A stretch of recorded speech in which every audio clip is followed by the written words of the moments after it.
Vous êtes nombreux à vous poser la question à savoir si ce genre de machine est efficace ou pas. C'est des machines qu'on trouve sur AliExpress, elles sont rebadgées sous plusieurs marques. Et là c'est une ProStormer, mais vous pouvez trouver la même dans d'autres marques dérivées. Ça peut aller de 25 balles, il y en a même à 20 euros.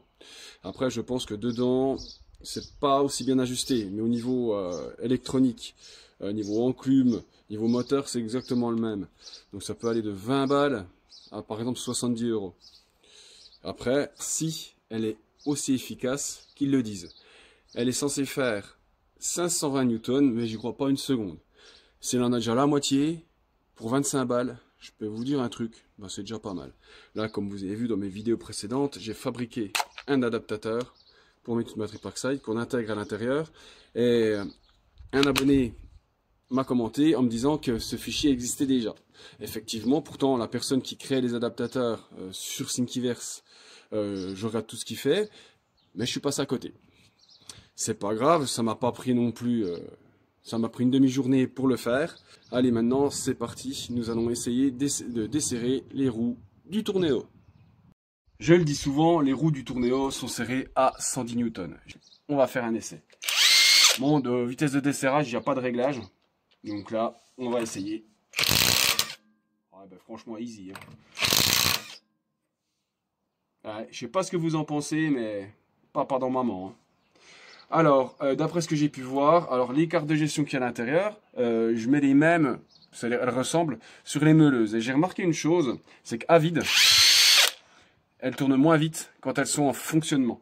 Quand on leur crée une contrainte, voilà, l'électronique à l'intérieur la fait accélérer. C'est ce que j'ai pu remarquer.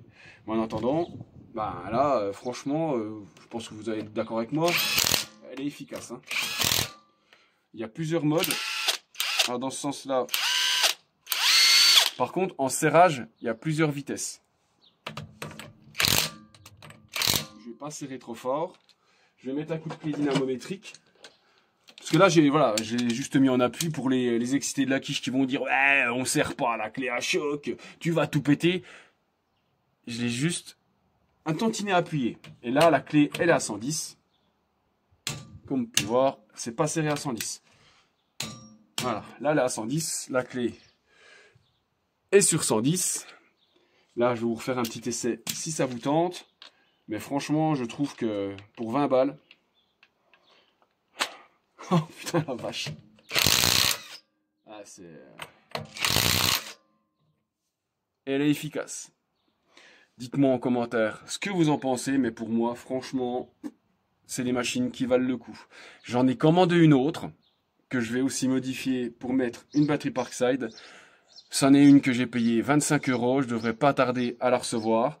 Ce qu'on fera, on fera une ouverture de la machine et on verra la grosse différence qu'il y a à l'intérieur. Ce que j'ai pu remarquer, c'est que les carcasses sont très bien moulées, très bien ajustées pour mettre le moteur. Et pour des machines à ce prix-là, je suis vraiment étonné. En tout cas, bah, n'hésitez pas à donner vos avis et puis de me dire ce que vous en pensez en commentaire. Bonne journée à tous.